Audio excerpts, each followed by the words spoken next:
with somebody else on their lap. You take a stool, good. Okay. Oh, we're actually getting there. Ready?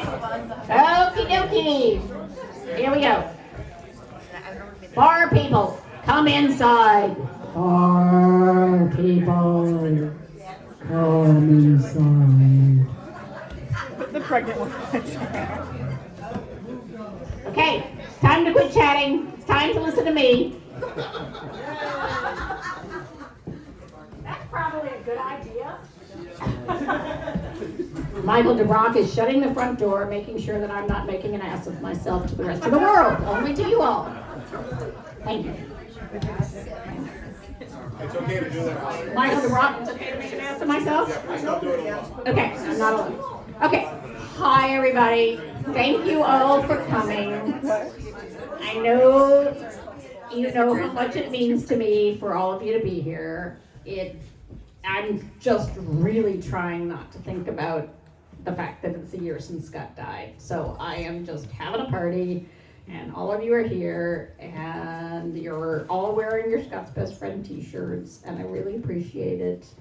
And I appreciate everything that all of you have done for me over the past year to carry me through, including Megan, who allowed me to have her engagement party here, which was wonderful and a way to just, again, take my mind off my troubles. I didn't want to sit around feeling sorry for myself. And I also thought, what would Scott do? That's been my guiding principle. What would Scott do? We all know what Scott would do. He would have a party.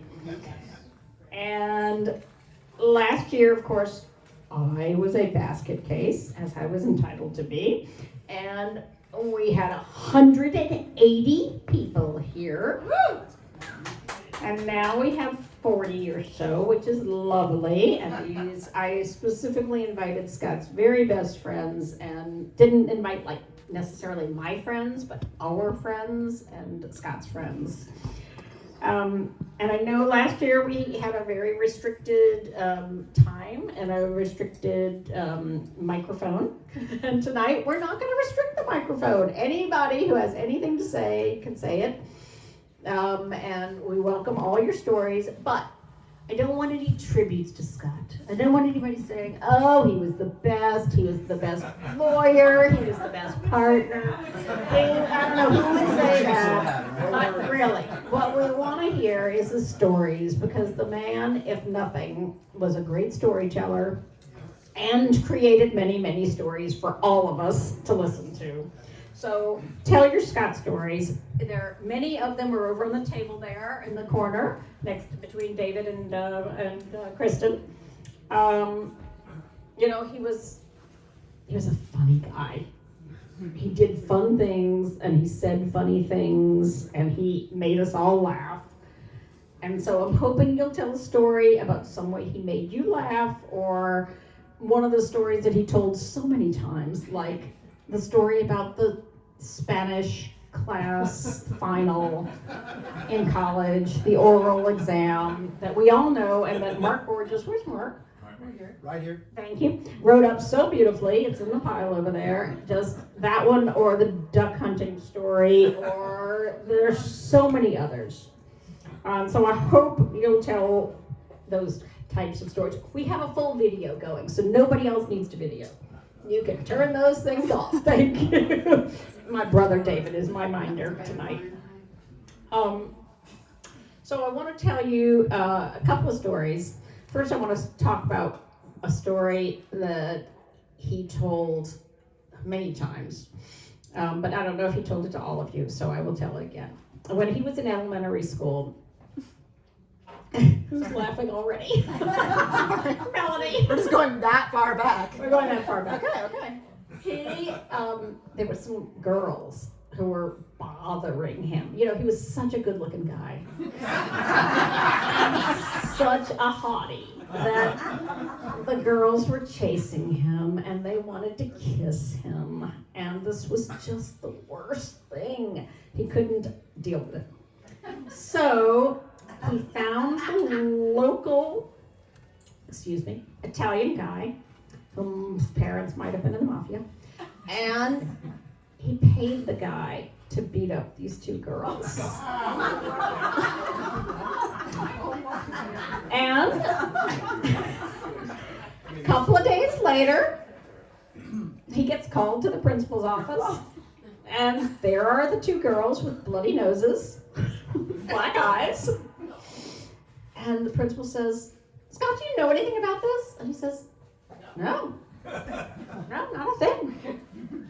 And the culprit was there, the mafia son, and he said, "No, Scott didn't know anything about this." And Scott was off the hook. The guy took the rap, and Scott was scot-free. And the girls didn't bother him anymore. Tell Holly. Exactly, to me. I've never heard that one. That's a good one, isn't it? I know, there are some we haven't heard before. So I'd like to Politically say, incorrect, I know, but it's very Scott. Holly, I have heard that one. Okay, you have heard it. And as it was described to me, he simply asked the guy to scare them off. Did not ask them to beat them And up. beat Just them scare up. them off. Yeah, scare them off. So I also want to tell some stories about last year, this time, which, it was awful, of course, but there were many opportunities for laughter. And as Dolly Parton says, laughter through tears is my favorite emotion. And she says that in Steel Magnolias, which is one of Scott's and my favorite movies. And the story I want to tell, and Melanie has one, and Ben has one, and Stephanie has one, if they want, and Meredith has one, Gay has one, if they all want to tell them.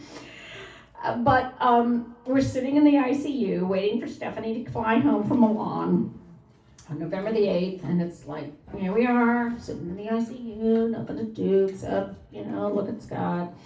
And Susan's in the waiting room, and Ben's in the waiting room, and there's like, okay, we're just sitting here, and the ICU nurse, and of course ICU nurses are like as wonderful as they come, and just as good as labor and delivery nurses.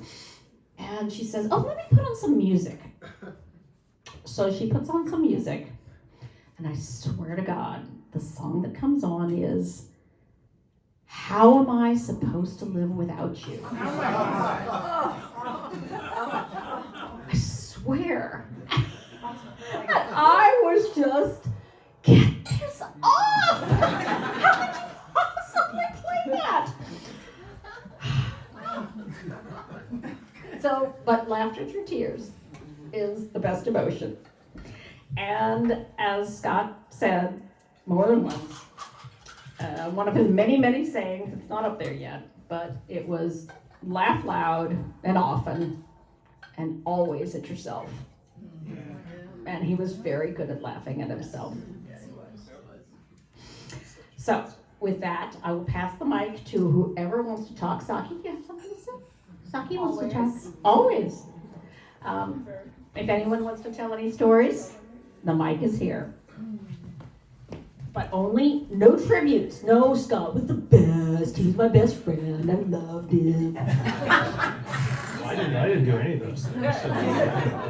But just following up with Holly on your notes, Scott and I took a lot of walks about Scott's storytelling ability and his energy and passion for all the things that he did. And so we would meet down at Pete's in Town and Country to go for a walk over in Stanford. And I pretty quickly knew my job was to listen to Scott and appreciate his stories and nod at the appropriate time. And I'd try and bring up once in a while, one of our sons had a baby, or we went to Spain, could potentially be interesting. And I realized Scott didn't wear his hearing aids during the so I said, oh, okay, my job really is to nod and be appreciative of Scott's stories. So, in furtherance of your observations about what Scott's really good at, yeah, making you feel the passion for all the things he felt passionate about was a real strong suit. Come on, anybody else? Christina, you got something up on your phone? No, that's Jeff, for read it? Jeff to tell. Okay. I'll go. Here we go. Who got This isn't going? actually my story, This is but Alan. it's one of my favorite Scott stories, so I'm going to steal it from his ski buddy, Wendy. So, as many of you know, I think, Scott would go to Whistler and ski with this guide, Wendy Brookbank, who, when she wasn't skiing with Scott, skied mostly with celebrities. She had regular clientele of Chelsea Handler and Rob Lowe and others, but Scott had a special place in her heart. Mostly because he tipped her very well, and he came and saw her 6 times a year and worshipped the way she skied and loved to go skiing with her. He also had this favorite run that they always skied, which was called Where's Joe? And he would want to do it over and over and over again. Where's Joe? Where's Joe? Let's go back. And one weekend he went up, and apparently she was requested by Rob Lowe. And she told Rob that she was skiing with Scott. So she turned him down, and she told Scott that, and he was like, well, I want to meet Rob Lowe. He's here this weekend. He's skiing with some other guy. And she's like, okay, well, we'll keep an eye out for him. And they went and they skied Where's Joe, as they always do. And they got to the lift line, and Rob Lowe skied up with whoever the guy he was in front of them. And Wendy started talking to him, and she's trying to get Scott's attention, and he's mostly annoyed, I think, that she was daring to talk to someone else. And he's not paying attention, but she's trying to call him over, trying to draw him in to make this introduction, and it's not working. And at some point, she says, Scott, it's Rob Lowe. And he says, yeah, where's Joe? And she says, no, Scott, it's Rob Lowe. Come here, it's Rob Lowe. And he's like, yeah, where's Joe? Let's do it again. This went on for a while, at which point Rob Lowe got on the chairlift and went off into the night. She finally got him on the chairlift and got his attention and said, I'm trying to tell you, that was Rob Lowe. And he's like,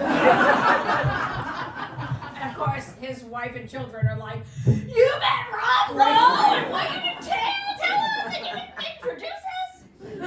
But he didn't actually. But he didn't know. He didn't know. Okay, come on, don't be shy. Ben, would you like to tell the story of the sword? The sword story, Yeah. please. Yeah, give Kay the dog. Kay can hold the dog. Fill me in where on the gaps if I miss Okay, anything. we'll help you out. I'm Ben. I'm Melanie's boyfriend. If I met you yet. So this time last year, obviously as Holly mentioned, we're all sitting there in the hospital in the ICU, and this is the first I'd heard of this, but the girls start talking about how Scott had always talked about a Viking funeral, and that was. Raise your hand if you've heard this from Scott. This was a very popular one. Okay. All right. But do people know what a Viking funeral is? So yeah, I'll explain. I didn't either at the time. I'm We kind of. might not know what it is, but have you seen the movies? Yes. Yeah, fair. So I'm thrown into the situation. I'm being explained what a Viking funeral is, and also we're having to organize a Viking funeral at the same time. And a Viking funeral is, to the best of my knowledge, that when a Viking passes away in battle with their sword, they are sent to Valhalla. Is it the boat and the? Gonna fight the wolves in Valhalla. Yeah, they gotta fight the wolves in Valhalla. They need their sword so they can They fight need the their wolves sword and get into for the Valhalla. wolves in Yeah, Valhalla. That's right. You're close. And then you send them off in a boat, and they send them with a bow and arrow flaming, and Yeah, it's a whole thing. Wait, there's flames. There's flames, there's fire. Yeah. Now we are in an ICU, and we're not gonna, burn the place, but we can do something with the sword. And my job that weekend, or that day, those couple days, I should say, was to, bring people in who wanted to come and be around the family at the time. And so I was kind of in and out of the visitor center, the visitor room, and the room itself, the ICU room that we were in. And so I got to know the inner workings of the hospital really well. And part of those inner workings was the security. When you walk into a hospital, this is a hospital, there's security there. And I'm being told, Ben, you need to find a way to get a sword into this hospital. Now I can't do something like that, but Elisabetta, who is over there, sure can. She's Mark Viking. And so she, So, get into that. Poor Ben, he can't tell the story without the women. Stephanie's on the phone reminding Melanie that we need to get a sword. And Elisabetta has been there. She's been generous with her time. And she says, is there anything I can do? And Melanie's like, yes, you can go get a sword. So Elisabetta was sent on that errand. and jumped all over it. There was no like, what do you mean? What kind of, no, she's like, I got it, whatever you need. So she goes to, I think like a Party City or something like that. A toy store. Cheeky Monkey. I'm not from around here, but she went to Cheeky Monkey, which maybe you all know, and she finds this sword that's probably like, No. Longer, bigger. No. Yeah. Here's why he I know exactly how long it is, and I'll tell you why. I'll tell you why I know how long the sword is. It was huge. It was I gotta stand up for this part. It was a big sword because, Elizabeth calls and she says, I'm here with the sword, I'm outside. So, okay, I go downstairs, I go to look for her. I don't think I had met you yet, so I don't know what you look like. We met for 5 seconds. Okay, yeah. Inside the hospital. All right, so barely know you, but I'm looking for your car, and I'm in a, whatever car, color this. And I can't see her, there's a lot of cars driving by, and then I see somebody with blonde hair hang out the side of her car waving a sword at me. And I'm like, if that's not her, then I don't know what this is.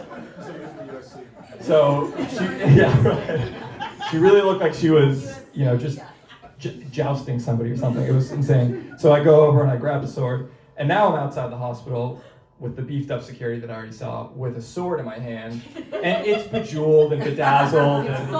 It's foam, but still, am I just gonna walk in through metal detectors with the sword in my hand? Maybe not. So I think, okay, I gotta get this sword up here. I can't have somebody tell me I can't do it.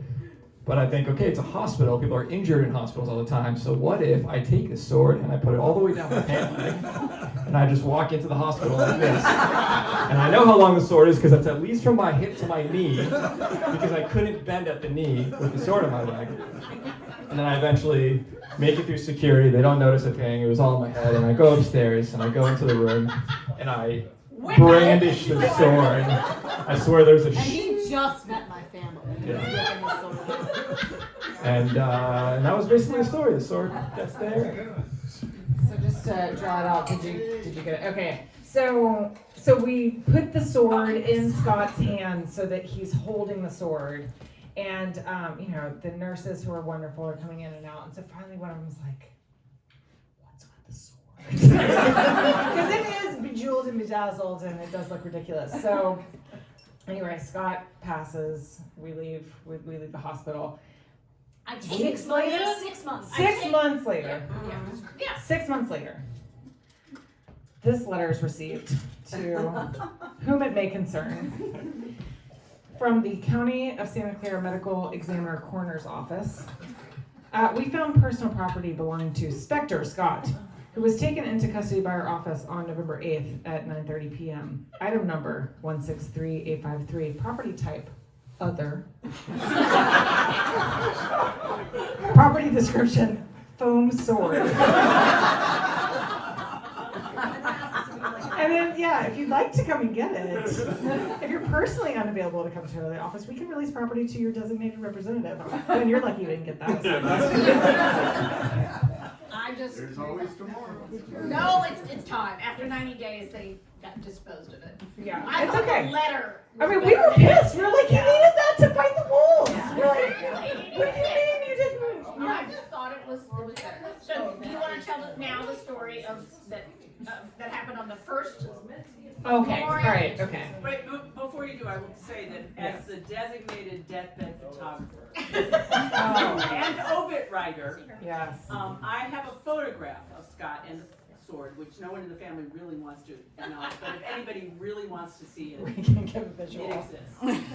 Thank you, Patty. Journalist, always and forever. I know.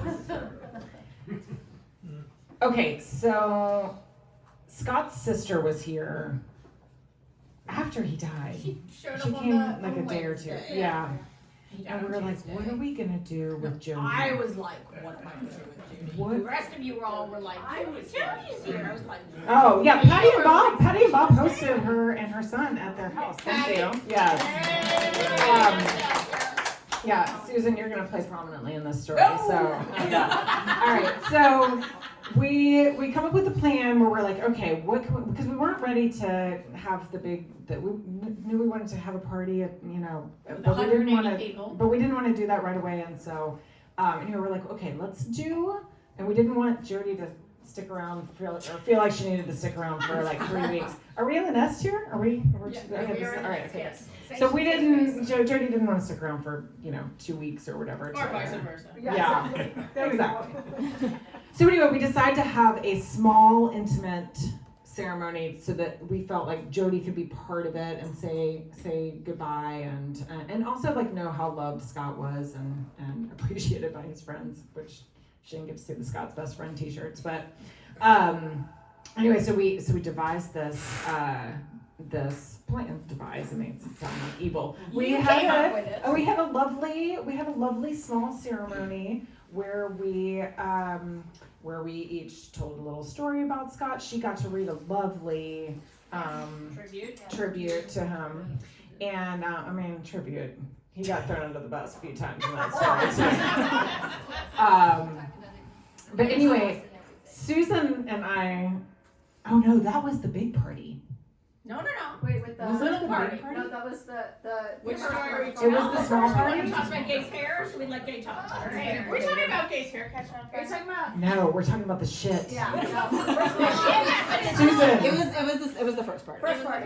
It was the first one. Okay, Which is then 4 it makes days sense after. because this is why, but the whole point of it is that Scott was like, how dare you have something serious? I will mess with this in the universe. And so, anyway, Susan pulls me aside and she's like, Meredith, we have a problem. There is shit in the front yard, sewage coming up in the front yard. And we have what do we have, 25 people here or something like that? Anyway, and we're trying to throw this solemn ceremony. And so I'm like, okay, all right, yep, I'm on this. Okay, we got it, fine. And so I go in the backyard, call Roto-Rooter, give them the address. They're like, oh, Elizabeth Ward? Yes, it is. Repeat customer. So we have the guy come out and he is like cleaning out the sewer while we have everyone here. And We're now best friends. no, Bob, voice of reason, was like, no, the county owns that sewer line. They need to be the ones, and you're gonna end up paying like $200 to Roto-Rooter. I'm like, I don't care. Who's gonna clean up this shit like right now? Like right now. Anyway, so it was just A shit show. It was a shit show, but we dealt with it. But we were like, no. Scott was like, no, you're not gonna be able to have like a nice ceremony. But then what happened with the shit? what happened He was with the cleaning up the shit. Yeah. All right, so the guy comes out, and I'm trying to deal with the guy in the front yard while people are still here and stuff. And so the guy's cleaning out the thing. And he's got it all going, and it's disgusting. And anyway, he's got rubber gloves on, but not like mega rubber gloves, like little bitty latex one. And he goes and he's scooping it gets worse. It's the toilet paper that has come up, and he's scooping it into the flow out of whatever. And he's talking to me while he's doing it. And he's like, oh yeah, at my house I got a really long, there's a really long sewer line. And it goes from like here, like all the way over there. He flings that, like you're acutely aware that he's got these disgusting gloves that are covered in toilet paper and our sewage on it. And he flings and he talks, and it hits me in the eyeball. It's like I have gonorrhea or something. I don't even know what's going to come into this. It was awful. And so I come inside to find, and this just a testament to my Southern grace and manners. Yes. I finished the whole conversation with him. Oh, that is mighty long. I was like, okay, all right, well, let me make sure that you've got a payment here. Just excuse me for a moment. And I come inside, I'm like, flushing. Anyway, turned out okay. I can still see, didn't get gonorrhea, so. Oh my God. That was a little bit, sorry.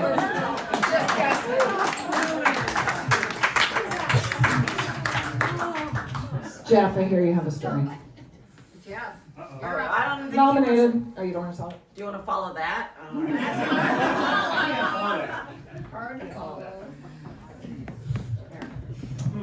remember it?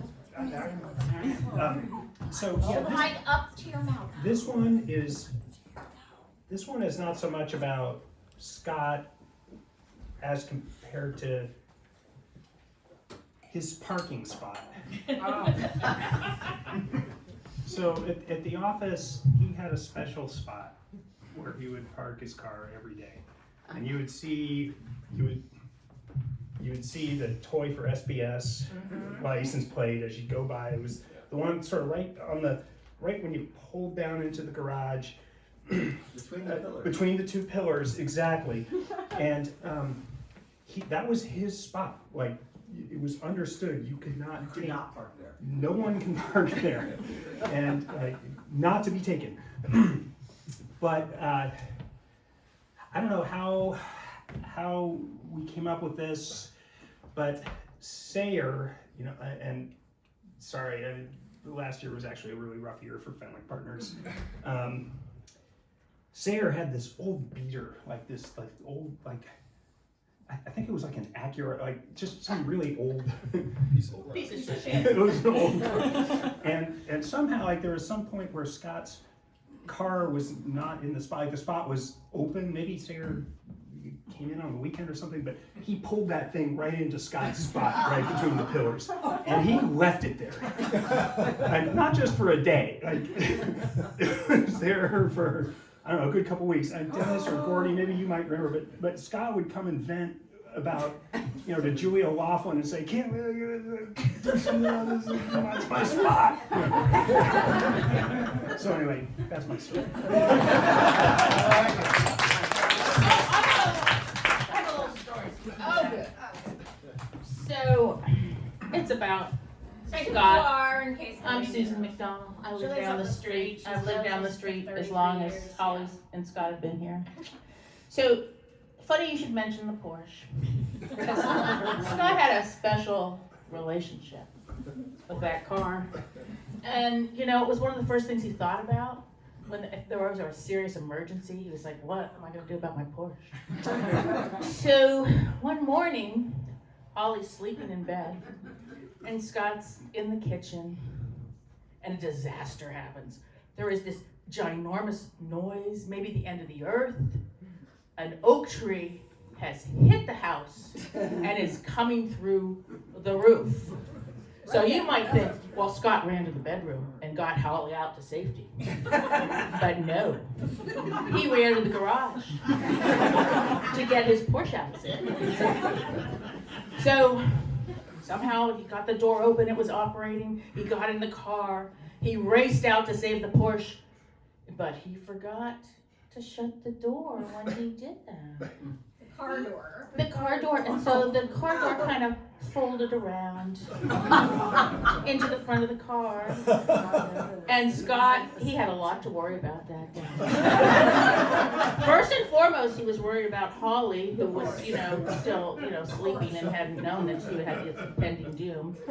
And then he realized that he had, the car, and then there was a tree coming through the roof of the house. So then Holly, of course, called the neighbors and said, "You gotta come down here, you're not gonna believe it."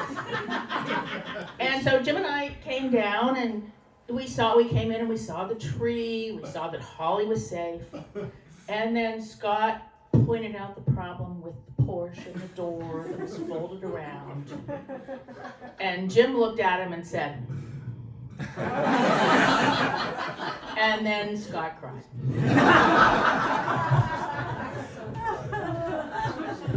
All right, I gotta tell my Porsche story. Oh, the Porsche story. Video's better. I have the video. Oh, the video, okay. So it's a tradition at the law firm that they make fun of the partners and particularly the partners who are in charge. And so there was a mutiny, and while I was one of the leaders of the firm, they stuffed me in a VW bus and rolled it down the street and threw me out of the bus onto what was supposed to be a mattress. I missed the mattress by about 6 feet, and I hit the curb. But the show must go on, and so the next scene was a picture of me dusting myself off, and Scott in his Porsche running me over. And so, I'm just, and Scott's, and we have it worked out. He's gonna take the car very slowly with his foot on the clutch and just kind of nudge it into me. I would fall on the hood of the car, my nose on the windshield, and with the windshield it knocked me off the car. And it had rained that day, and it was starting to drizzle. And Scott, so I pick up myself and say, "Hey, Scott, you know who I can," and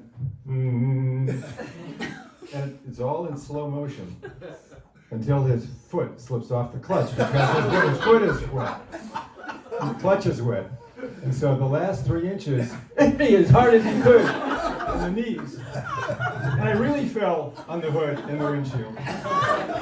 And he really knocked me off.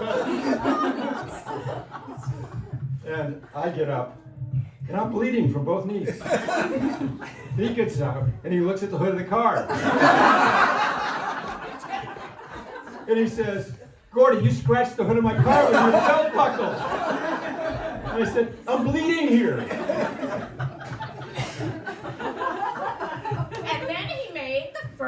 So he made,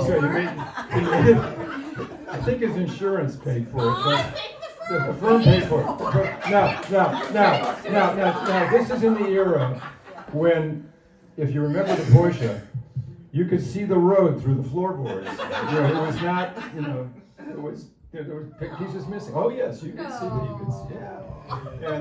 And the doors barely closed for the reasons we've already covered. He collected the insurance money, but he didn't fix the Porsche. That's very true. Nor did he pay my hospital bill.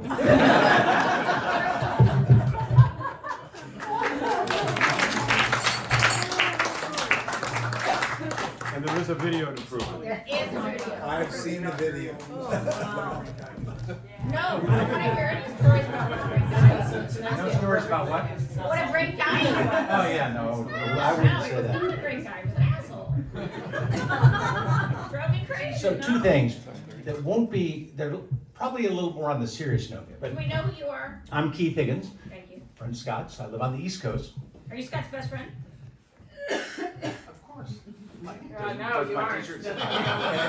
Anyway, Keith came up with the shirts. Okay. two things that I just think were great life lessons for me, and I hope I can share them with you. You know how Scott was a big event person. I mean, he loved big events. And I remember in the aughts, when the first time he went on the Tour de France trip, I think with Alan Caleb, and he loved that trip. And he said, "Oh, this is great. I mean, you're there, it's happening, you go, it's a party. It's a party. You go to the Auto Club and the Place de Concorde, and it's just fantastic." And I said, I just like to ride bikes. I said, I'm not really interested in all this stuff that goes around with it. The crowds are there. So, "Oh no, you got to go on this." So year after year, he badgered me about going. "You got to go on this trip together." So finally, last year, I relented. And I said, "Okay, all right, let's go." So we planned this trip, and it was a magical trip. It was just a great, great trip. And Holly and Joanne met us in Paris after that, to watch the end of the tour. And then we spent a week traveling in the south of France. And, it just reminded me that when you've got such a great friend who's asking you to do something, even if it's not something that you necessarily would do for yourself, boy, you got to take that advantage. And that was the big example. The little example was on Monday, November the 7th of last year. I had an appointment to get fitted for my new driver, and this was a big thing, right? And I had a bunch of stuff to do in the morning, and some of you may know Scott and I talked a lot on the telephone. I was on the East Coast. I couldn't have coffee with him. I couldn't have lunch with him. So we talked on the telephone 3-4 times a week. So In the morning, the phone rings, like, 10:30, 11 o'clock, and I'm busy doing something. I see it's Scott, and I said, I'll let it go to voicemail. So, and then I'm riding to the golf place, and I said, oh shit, I didn't call Scott back. So I called Scott back, and on the whole way we were talking, I was telling him about going to my driver, I was telling this about that. He was talking about his e-bike and how much he loved his e-bike, and how, he said, biking just wasn't fun anymore, but with his e-bike, he said, it's really fun. I really, really like it. I said, yeah, fantastic. So I go off to my appointment, and then 4 hours later, I get a call from Molly.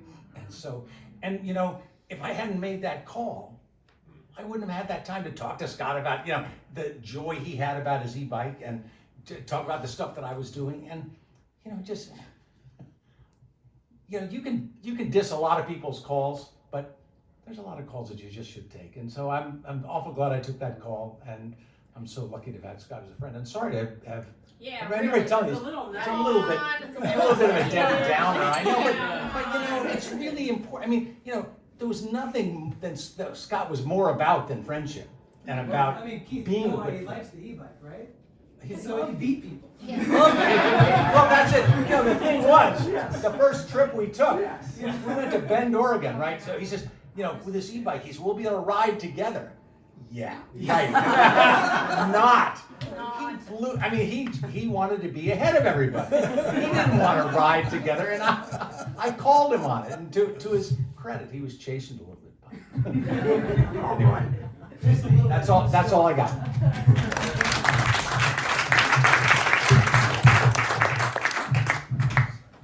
Goofy, do you want to Oh, I've got story one. about New York? Your daughter is speaking. Oh, I got a daughter, sorry. Hi. Hi. So I think you all know me, but I'm Stephanie. I'm the younger one. The little this girl. one, yeah, the little Little girl. one. I'll let you all guess what Melanie was called.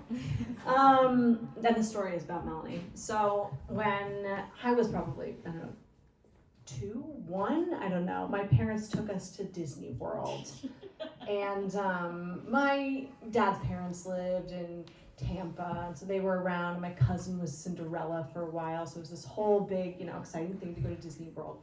And you spend however many days there, 3 days there. By the end, I don't know if anyone knew this about my dad, but by the end of a vacation, he was fucking sick of spending money, and he became a cheapskate, right? He was like, no, we can't, nope, we gotta eat McDonald's at the airport, we're not having a real meal. And so the last day at Disney World, there's a parade, and there's these balloons, I don't know what, Mylar balloons, I don't know, these exciting balloons. And Melanie, my sweet sister, who's probably 4 years old, is like, oh, daddy, can I get a balloon?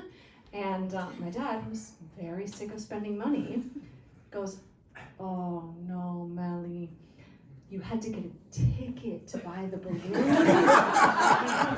and we didn't get any tickets. So sorry, we didn't get any balloons. And my mom was looking at him like, buy your fucking 4-year-old balloon, look how cute she is. And Melanie, innocent, gullible as she can still sometimes be, just goes, okay, Daddy, next time can we get a ticket? Oh, sure. Melanie, next time we'll definitely get tickets, okay? That's that one.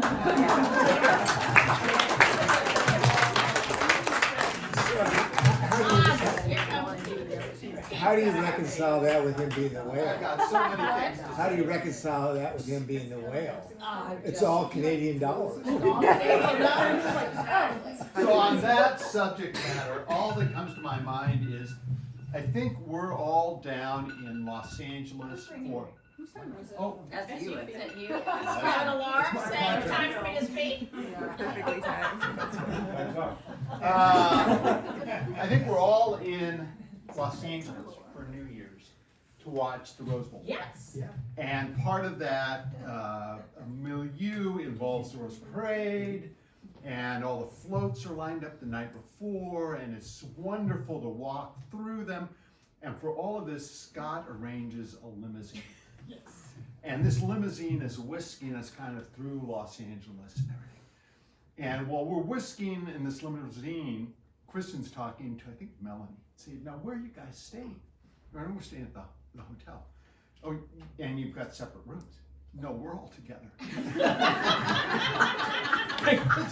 You mean college? I was in law school. I was 22. Yeah. Well, I don't think it's that part that's surprising. It was that there were 3 women and a guy in just one bathroom. That's the part that couldn't make sense. And so as we're driving around, I think Melanie finally looks at Kristen and goes, "There's just no sense about what my dad will spend money on." That's true. And Dan, where are you standing? I thought I was the very first person to recognize that Scott wasn't hearing me when I talked. I mean, we had coffee down at Pete's like once a week. And I finally realized I could say, "Scott, you know, the world is coming to an end." And he'd go, "Uh-huh." You know, and then I talked to Lucy, and it's just like his stress. He had days where he heard you, and that was good, and but there were days when he wasn't hearing anything. And his strategy for that was to ignore whatever you say, yeah, and then go on with his agenda. And so there were days that you just, yep. So Carolyn, what's your story on that? Last year, what did you sat down next to Melanie at the? Is that what you're talking about? Yes. At the memorial. Yes. So last year on that story, Totally gone. Come on, Carolyn said to Melanie, "Oh, I understand. Congratulations are in order. Oh, yeah, that's You're engaged." Okay, Melanie and Ben are still not engaged. It's been like a year, Holly. Okay, it's been more than a year, and they're still not engaged. Give him a break. Carolyn, Gordy and about and me? Scott. Can we go back to Scott? Gordy and Scott had gone walking, and Gordy had said something like, "Oh, so they're engaged?" And Scott, of course, said, because he didn't fucking hear what Gordy said. Didn't care what Gordy said. It wasn't not Carolyn's fault. It was not. It was Scott's lack of owning up to the fact that he couldn't hear. By the way, if I talk too loud all the time, it's because Scott was deaf. I've got more. I didn't mean it right. I'm Sorry. going to talk loud. Okay. Oops. Not there. Put it So one of the things about Scott, what a wonderful guy. He's my best friend. Oh, fun. We're not here getting fucking asshole. You know, Scott lived a portion of his life through pictures and videos. You know, it's how he related to stuff. And I'll never forget when he told me the story about kind of his vision for life came out of a movie with Robert Redford. And I think it was called Downhill Race. Yeah. So let's just say joke 1 or whatever it is, right? You know, so, you know, that's how he was living his life based on that scene and Downhill Racer kind of skiing across a beautiful hill with this gorgeous background. So I realized Scott was a very visual guy. And so I see this, and you guys probably all think, wow, I didn't realize Scott was a big surfer. I mean, there he is at the beach with his surfboard. Now let me tell you how this came to be. So one of Scott's and my challenges was we talked all the time, but we couldn't find anything to do together. He loved to ride his bike, he loved to ski, he loved to mountain climb, he loved sailing. I didn't like any of those. I rode, I hiked, I did yoga. He didn't like any of those. And so we were in this constant search for what are we going to do together. We had a brief encounter with pickleball. And I remember at the end of it, I turned to him and go, whoa, did you have fun? And of course his response was, not so much. And I came to realize, you know, Scott just craved adrenaline. And, you know, I was looking for, like, peace. But one time, you guys were down in San Diego for a part of the summer. And Chris and I just happened to be down there at the same time. And he called up and he said, let's go take a surfing lesson. And I said, great, that sounds fun. You know, I kind of like the ocean. I do get seasick. But as long as I can touch the bottom, I'm good. So let's do it. And so we wind up at La Jolla. Stephanie and Melanie are with us. and we're putting on our wetsuits and signing our releases and, you know, meeting our instructors, and everything's just great. And so it's time to get in the water, and in we go. And Stephanie and Melanie just popping up, boom, and they're surfing, boom, and they're surfing, boom. It's very generous. And Scott and I, well, we're not getting up so quick. And I think, you know, this can't be that hard, right? So just give us a little time and we'll be up. And then the lesson was over. And I remember we had a discussion afterwards as to how long you actually had to be standing before you fell off your board to have it count as surfing. And I think we decided not long. But this was the next day. So I think Stephanie and Melanie go back out with Scott for another lesson at a different beach. Not a lesson. Not a lesson. Just surfing. Just it was surfing. just us and the surfboards. I think the result for Scott was the same. The photo. He never got past the break. Not once. But he It did. was fucking cool. But he did get the picture.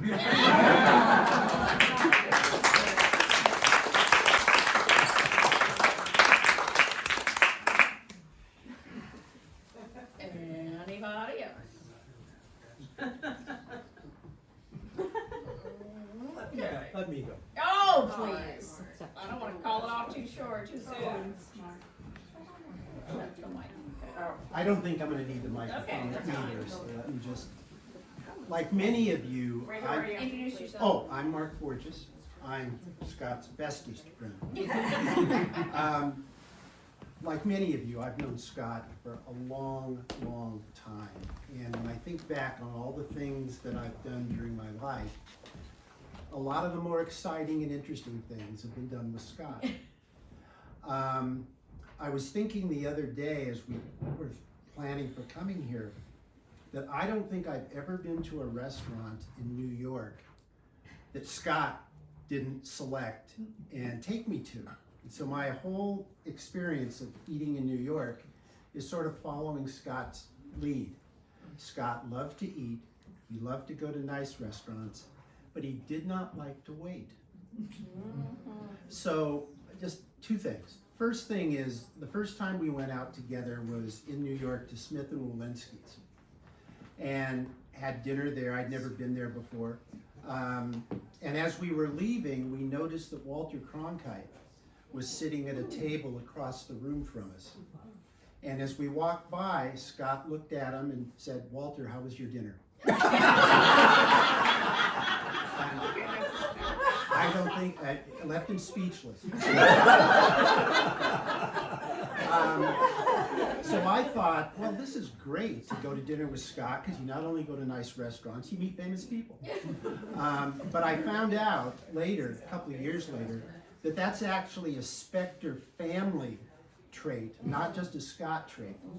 I went to dinner with Scott and Holly and the girls at an Italian restaurant in Midtown. And as we're sitting there at the table, I happened to look over and see that Mel Brooks is sitting at the table next to us. And so I mentioned that to Scott. That's the only thing that registered with him, but I knew that Scott was the right kind of person to go with. I live in Washington. Scott spent a lot of time coming to Washington, and he'd like to go out to dinner. Oftentimes Keith would be with us, sometimes my wife Lynn would be with us. And there was one restaurant in particular he liked to go to because it was the place where you see people and are seen. Cafe Milano in Georgetown. In fact, I don't think in the entire time I've known him that we ever ate at a different restaurant. And so we would just, as a matter of course, if I knew Scott was coming to town, we would make reservations at Cafe Milano. Well, one night, we didn't have reservations, and I think it was just the two of us. And we went to Cafe Milano, and they were very busy. And the host said, Well, gentlemen, follow me, I'll take you to your table. No, I was there. Oh, you were Yeah, there? I think there were a bunch of us there. Oh, this is, I'm thinking of the upstairs. Yeah. Yeah, okay. Yeah. We go through the main dining room and we're headed towards the back of the restaurant. And Scott's kind of looking, where's this guy taking us? He would not sit at a bad table. He asks the host, where are you taking us? And the host says, we're so busy that we're seating people upstairs in our big room. Scott said, excuse me? He said, well, we're seating people upstairs. Scott said, I am not eating upstairs. I want to eat in the main dining room. And the waiter said, well, we're gonna have to wait for about half an hour until the table opens up. He says, I don't care. I want to sit where I can be seen and where people can see me. And that was the first and only time I've gone out with Scott where we actually waited for a table at the bar. And sure enough, he got a table in the main dining room, and I learned my lesson to never, when I called for reservations, we need a table in the main dining room, because anything less is just not going to be acceptable. He would Yeah. not accept a bad table. Yeah. If it was by the kitchen, nope. Goes be somewhere else. He absolutely was insistent. Okay, so that's my Scotch.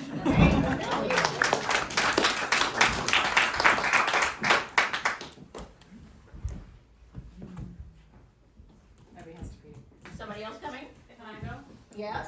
Yes, Megan. I have a short one. I have a small one. No, I think I'm okay. Hi, my name is Megan. I'm Stephanie's best friend from college. We lived together for a couple of years. We were pretty much chained at the hip for most of college, which was out in Colorado. But what was even more fortunate is that I actually grew up just down the road, so we got to continue to be around each other even after we graduated. And that kind of led to me being able to have a really great relationship with Holly and with Melanie, and be able to come by and have a glass of wine on the patio, or Holly and I have seen a play or gone out to dinner and get to spend some time. But Scott was always a little bit more of an enigma, and so we'd be out, having a Phil's coffee or whatever, and Scott would always be on the way in or on the way out, usually in the full spandex and his clip-on shoes, clumping with a hat, and Steph would always be like, Daddy, like, it's Megan, like, say hello. And he'd always be like, okay, whatever, fine. Grumbling and on his way out. And, anyone that has a father knows that knowing your friends is not really a strong suit. If I asked my dad, it's Tess from kindergarten up to, high school, he'd be like, sure, Steph, you said Tess? Who is it? It's kind of the same with Scott. It was kind of like, who are you to me, right? And I think that's what I learned with Scott was that, it's like, what are you bringing to the table? What has the value for me? Like, why are you worth being remembered, right? And so I think I committed myself to being memorable to Scott. And so my dad was a professional athlete and has done quite a few Ironman, and so I knew that was my in because he was a biker, he was a marathon runner, he's done ultra races, and so one time Scott was in the sports bar watching the Tour de France. And I came over, and my grandma's hard of hearing. And I said, "You watching the tour?" He looks up at me. I think this was my first interaction with Scott, and he's like, "Yeah." And I was like, "I watch the tour every single year with my dad." Not true. And he's like, "Let's talk. Sit with me." And when we chatted, and I think Steph was off doing something, and I was able to share with him just that my dad was a professional athlete, and he's like, "Well, pull up his Wikipedia. Let me see what his splits. What were the splits?" And I don't have any of that, but I was able to pull up old, promotional footage of my dad running the Hawaiian Ironman and racing and times like that. And ever since then, whenever I'd come, I'd always be greeted by name, or I'd be remembered, or Scott would ask Stephanie, and ask about your father. When's Megan coming over, and how's your dad doing? Actually, one time I said, "Oh, I'm gonna go see Megan." He said, "Oh, Megan, I like her." Yeah. So that's my name space. My name space. I know we're not supposed to say anything nice, but I was raised by my father, and so dads are important to me. And Scott was a great dad. So.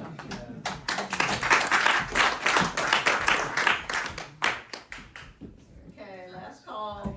Okay, I'm going. Oh, good. The other I'm one. gonna end this. big girl. Yeah, This is the the big girl. big girl. This was for anyone who wasn't there last year, I was always called his big girl, which created a lot of body image issues over the year. I've survived it, I've come through it, but it's okay.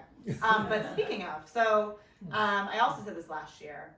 In one of the benefits of COVID, and there were many, many horrible, horrible things, as we all know, but one of the benefits was that Stephanie and I both got to spend a lot of time at home with our family or on vacations. We went to Aspen for like 5 weeks for 2 years in a row. We went down to San Diego. We were really, really lucky. And in those times together, we spent a lot of time as a family, and we spent a lot of time asking our parents a lot of questions, particularly my dad. As we all know, he had many stories to tell, and he was just such an interesting enigma. You wanted to pick his brain. So one of the stories or questions we asked was, Scott, Daddy, what's your favorite food? And he said, peanut butter, which is why there is peanut butter on the table. And then he said, wait, no, popsicles. Never seen him eat a popsicle in my life. But anyways, we had popsicles and ice cream sandwiches for everyone in honor of my dad. So everyone please enjoy in honor of Scott.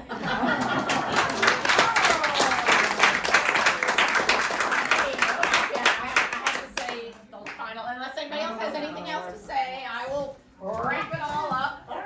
And again, say thank you all for the year of support. I couldn't have made it without each and every one of you.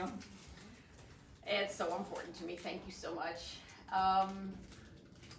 And many of you our age have become grandparents or are grandparents. And I'm so jealous or about to become grandparents. And I'm very jealous. And Oscar one of the music. saddest things, pressure, yes. One of the saddest things to me is that Scott will not know his grandchildren. But through these stories and through you all, his grandchildren will know Scott. It's a very depressing way to end. Okay, and then there's the reminder that there are party favors, and you must take a hat. I got mine.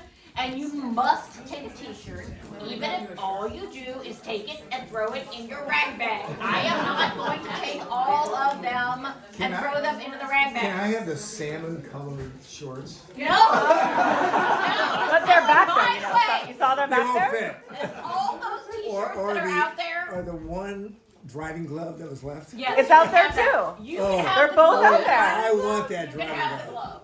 I want You can that have it. driving But Melanie and Stephanie and I have gone through the t-shirts and the hats and taken the ones we want to keep because we want to make quilts out of the t-shirts. So we Right. have those done, but there's still 80 t-shirts left over. And So so you must Yeah, Holly, if You I may, must take t-shirts. if I may. Yes, go ahead. I've held back all night. Yes, go because ahead. I've had so many stories of Scott. I know you do. So many stories of Scott. And I'm Scott's ski lackey. Because I wouldn't be a ski lackey. Because I think he only wanted me to go long because he wanted somebody to go long. But there was the glove. The glove. Go ahead, tell the glove story. The glove story is Scott had these driving gloves that he loved. Leather. Loved those driving gloves. We're leaving Vancouver Airport, and all of a sudden, where's the one? There's a prop for you, Dennis. Oh. Is that mating glove? So we go back 3 times. We drive around to look for these gloves. On the road? We're Gas leaving the airport, somewhere between the rental car, and we were walking looking for these gloves. And I offered to buy him gloves.